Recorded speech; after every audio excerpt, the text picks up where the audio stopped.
चलो आ जाओ।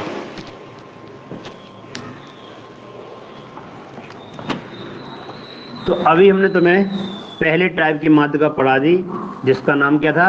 व्यक्तिगत श्रेणी। ठीक है। सांख्यिकी में श्रेणी 3 प्रकार की होती हैं। दूसरी श्रेणी है जिसका नाम है खंडित श्रेणी। क्या नाम है? खंडित श्रेणी।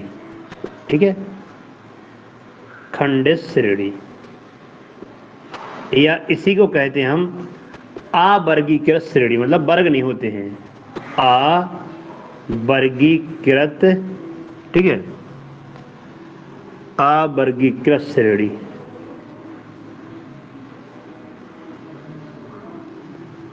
जब वर्ग होते हैं तो वर्ग अंतराल बन जाती है। ठीक है, जब वर्ग होते हैं तो वर्ग अंतराल बन जाती है, और जब वर्ग नहीं होते हैं वो अवर्गीकृत श्रेणी कहलाती है। तो खंडित श्रेणी या अवर्गीकृत श्रेणी कहलाती है। इसमें क्या होता है? इसमें पद के साथ साथ इनकी बारंबारता दी रहती हैं। इसकी पहचान क्या होती है कि इस श्रेणी की के पद, इन्हीं को हम चर बोलते हैं। ठीक है, इन्हीं को हम संख्या बोलते हैं। पद, चर या संख्या के साथ साथ क्या होता है? के साथ में इनकी बारंबारता दी रहती है, बारंबारता दी रहती है। ठीक है, ये इसकी पहचान है। तुम समझ जाएंगे ये कौन सी श्रेणी हो गई? खंडित श्रेणी हो गई। और इस श्रेणी में भी माध्यिका निकालने का फॉर्मूला क्या है? n+1/2 पद है। यही फॉर्मूला है, इसके अलग तुम्हें कुछ नहीं लगाना है। ठीक है, तो माध्यिका बराबर n+1/2 पद। अब सवाल कैसे होते हैं देखो ध्यान से। ठीक है, सवाल ऐसे होते हैं जैसे मान लो लिखा है पद। पहले हम बता रहे एग्जाम में कैसे लिखे जाते हैं, एक लाइन में लिखे जाते हैं। पद लिख दिया, इसके नीचे बारंबारता लिख दी। ठीक है, पद लिख दिया, इसके नीचे बारंबारता लिख दी। तो ऐसे एग्जाम में लिखे जाते हैं। ठीक है,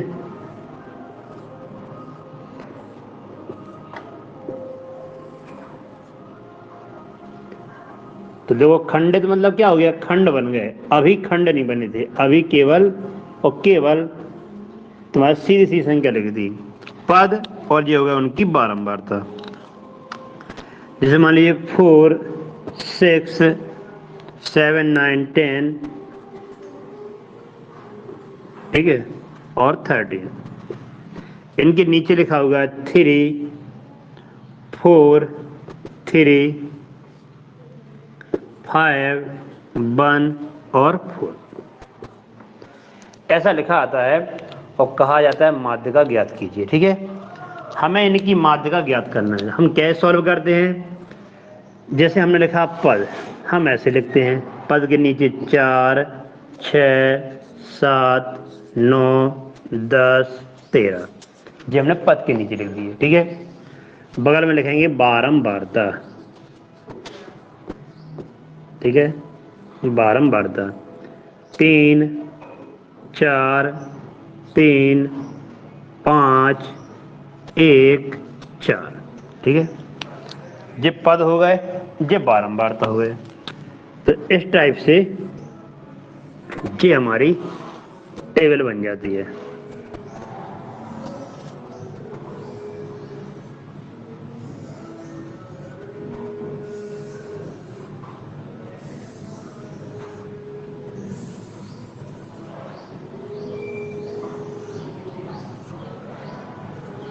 ठीक है, पद, बारंबारता। अब जब हम व्यक्तिगत श्रेणी में करते थे, ठीक है, तो हम बनाते थे संचयी। वो क्या बनाते थे? आरोही क्रम में या अवरोही क्रम में लिखते थे। ठीक है, और जब तुम खंडित श्रेणी में करोगे तो तुम्हें अगले पद का बनाना पड़ता है संचयी बारंबारता। क्या बनानी पड़ती है? संचयी बारंबारता। अगले पद का, अगले कॉलम का नाम क्या होता है? संचयी बारंबारता। ठीक है, तो जब भी तुम्हारी खंडित श्रेणी होगी तो कौन सी बारंबारता बनाना अपन को? संचयी बारंबारता बनानी पड़ती है। व्यक्तिगत श्रेणी बनानी पड़ती है आरोही या अवरोही क्रम में, और इसमें बनती है संचयी बारंबारता।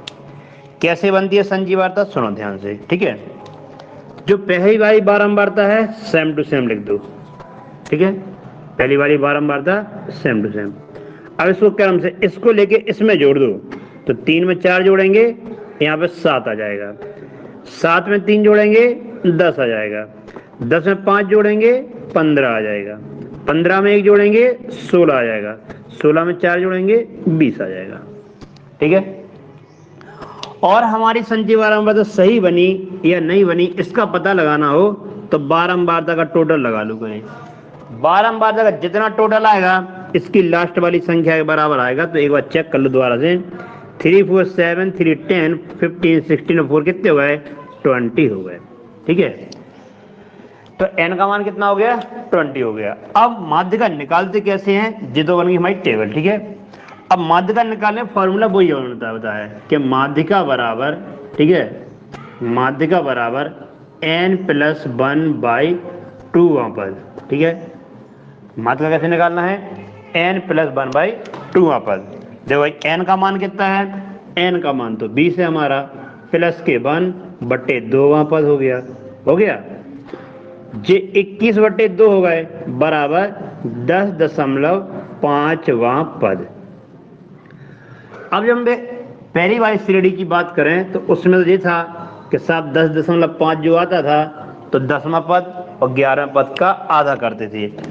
अब इसमें कहाँ हम काउंट करें, तो जो भी हमारा जी आता है इसको हमें संचयी बारंबारता में देखना पड़ता है। कहाँ देखना पड़ता है, संचयी बारंबारता है कि हमारा 10.5 कहाँ पे आ रहा है, तो 3 में तो आएगा नहीं, ठीक है, 7 में भी नहीं आएगा, 10 में भी नहीं आएगा, किस में आएगा, 15 में आएगा, ठीक है। 10.5 है किस में आएगा, 15 में आएगा। तो 15 नहीं, जो तुम्हारी माध्यिका है वो इनमें से निकलती है, माध्यिका हमेशा इनमें से निकलती है। तो हमारा जो 10.5 है वो 15 में शामिल होगा, कि वो 10 से ज्यादा है, 15 में शामिल होगा तो माध्यिका 15 नहीं बोलना है, इसके सामने चले जाओ और जो तुम्हें पद मिल जाएगा, जो तुम्हें x की वैल्यू मिलती है, जो चर होते हैं, जो संख्या होती है, यही माध्यिका कहलाती है। तो माध्यिका कितनी आ जाएगी, माध्यिका बराबर आपका आंसर आएगा 9, ठीक है। माध्यिका कितनी आ जाएगी, 9 आएगी, ठीक है। गलती में इसको नहीं मान लेना, कई बार ऑप्शन में आपको 15 भी मिल सकता है, 10.5 भी मिल सकता है और सब दिए रहेंगे। तो हमें ये ध्यान करना है कि ये 10.5 वहां पद है, फिर 10.5वां पद कहाँ पे आ रहा है, उस लाइन को देखना है, उस लाइन के सामने जो हमारी संख्या या जो पद होते हैं वही हमारी माध्यिका कहलाती है। तो माध्यिका कितनी हो जाएगी हमारी, 9 हो जाएगी माध्यिका।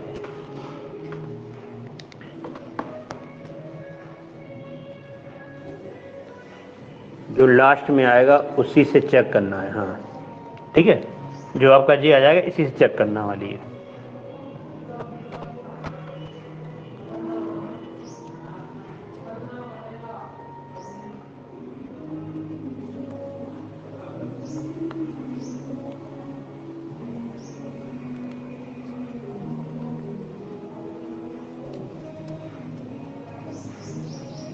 बोलो आया समझ में कि नहीं आया?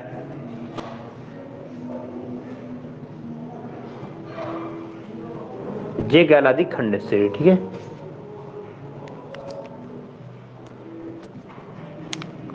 करोगे,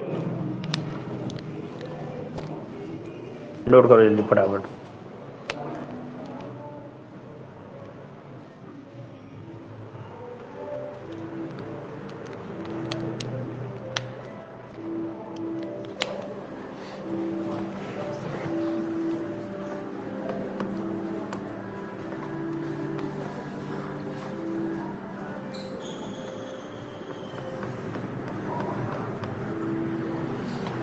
चलिए नेक्स्ट क्वेश्चन है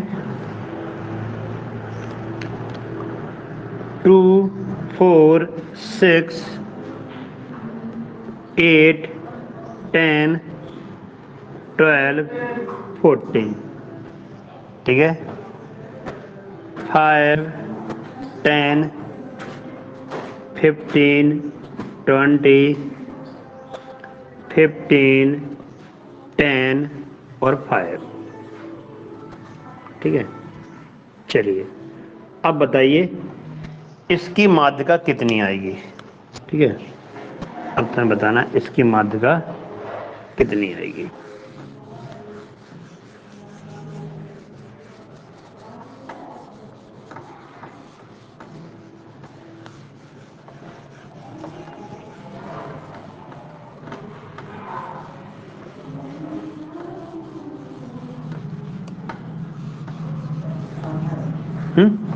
वेरी गुड।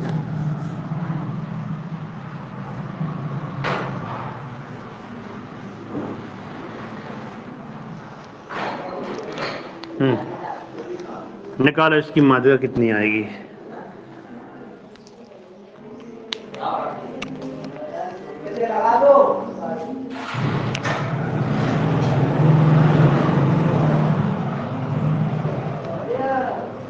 शरद पाठक 8, मणि का भी 8।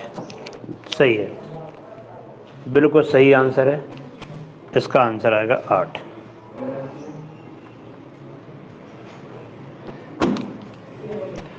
सोनिया का भी सुपर, आदर्श का भी।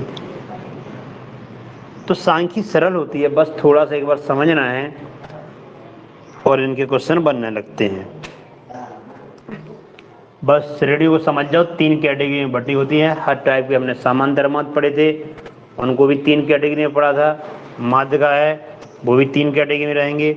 बहुलक पढ़ते हैं वो भी 3 कैटेगरी में चलते हैं। ठीक है, तो ऐसे होते हैं।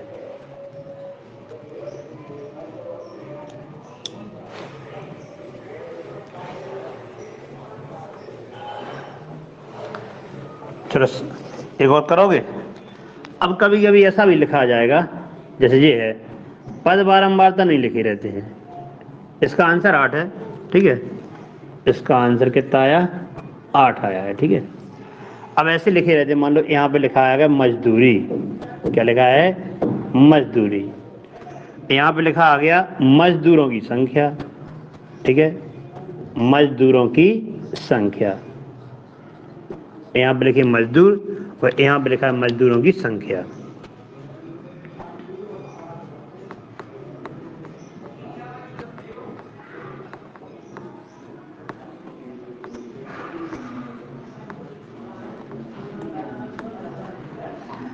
मजदूर और मजदूरों की संख्या। देखो ध्यान से, क्वेश्चन है 10, 15, 18, 25,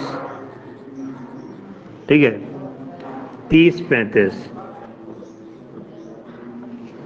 और 5, 7, 10, 12, 7, 9।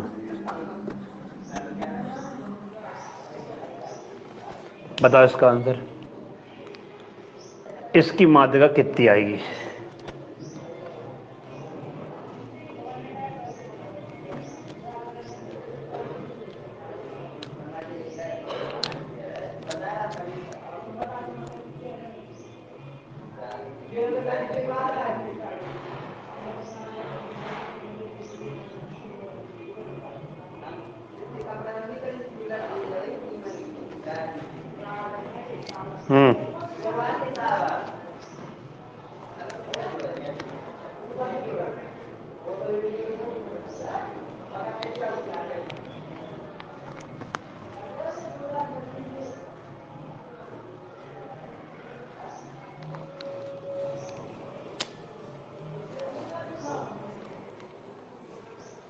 कितना है?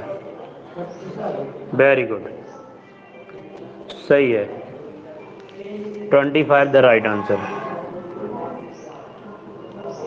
25 आपका सही आंसर है। पूरा डन हो गया।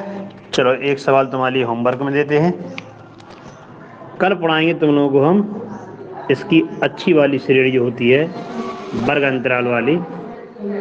तो हमारा अगल बगल शोर ज़्यादा होने लगा है, तो आज के लिए तुम्हारे लिए होमवर्क। हाँ, बहुत ज़्यादा। 4, 7, 10, 13, 16, 19, 22। ठीक है, 23, 25, 27, 29, 27, 25, 23। देखो एक बात बताएं, तुम लोगों से कहा जाता होगा कि सुबह उठ के पढ़ा करो। पता क्यों कहा जाता है? इसीलिए कहा जाता है कि सुबह जो असुरी शक्ति होती हैं वे सब सोई रहती हैं, ठीक है, वो सुबह नहीं जागती हैं। जैसे दिन होता जाता है तब वो जागती हैं। तो अब असुरी शक्ति जाग चुकी हैं, अपनी पाठ पूजा में विघ्न आने वाला है, इसलिए अपन पढ़ाई बंद करते हैं। तुम लोग भी सुबह अच्छा शांत माहौल रहता है, और सुबह के 2 घंटे भी ढंग से पढ़ लोगे तो एक तो दिन भर कॉन्फिडेंस रहता है कि साहब हमने पढ़ाई कर ली है, और हमारी पढ़ाई बहुत इतनी ज़्यादा हो जाती है सुबह के 2 घंटे की कि तुम अगले दिन में 4 घंटे भी ना पढ़ो तब भी वो बराबर काम करती है। ये सुबह टाइम निकाल के जरूर पढ़ा करो। ओके, बाय बाय, मिलते हैं कल।